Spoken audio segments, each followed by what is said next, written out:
Good day guys, Mark here again and welcome back to my channel. If you're new to my channel, you love cars, DIYs and anything car related, please consider subscribing and check out my playlist.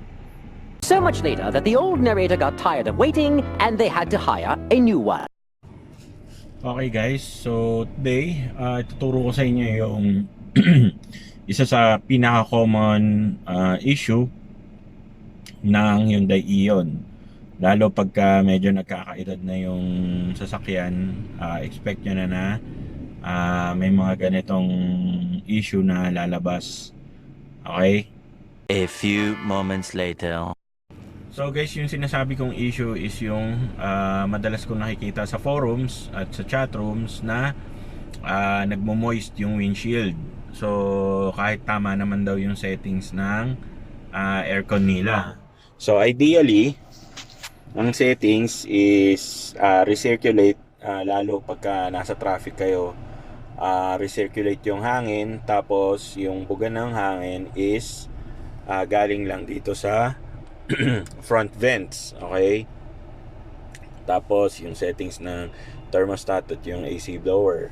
Pero ayan nga, so kahit ganyan yung settings nyo, ayan, di ba? Nagmo-moist. So yung sa akin talaga nagmo-moist yan, but for demonstration purposes, yan, talagang sinadya ko na ipa-moist siya, okay? So ito yung mga quick fix na pwede nyong gawin para maiwasan yung pagmo-moist nung windshield nyo. Pero bago ko ituro sa inyo yan, alamin muna natin kung ano yung reason kung bakit nga ba nangyayari yan, okay? So pag bago yung sasakyan natin, yung mga insulation niyan, yung foam insulation, buo pa yan guys. Pero yun nga, habang nagkakaedad, ano yan guys, nagdi-disintegrate yung foam. Okay? So yung sinasabi kong insulation is eto, meron yan dapat insulation dyan.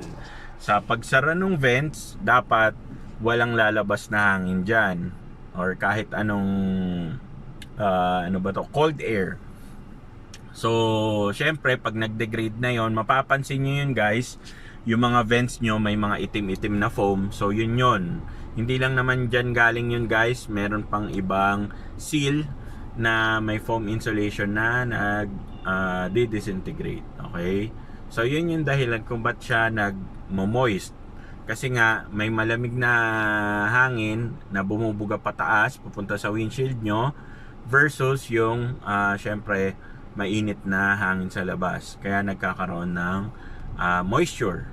So solusyonan natin, di ba? Kasi pag nagbo-moist yan, napakahirap magmaneho, lalo pagkagabi umuulan. Safety din, di ba? So ang number one solution dyan guys is yung may mga nabibiling foam insulation, yung ginagamit pang seal, pang yung mga awang sa sa aircon sa bahay. So may nabibili nun sa Japan Home, pwede nyo takpan yung butas na yan, okay?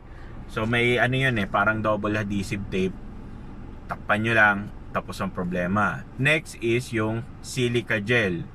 Yung mga sa sapatos guys, ilagay nyo lang dyan, i-absorb nyo yung moisture, hindi na kayo magkakaproblema. Next, yung sa akin,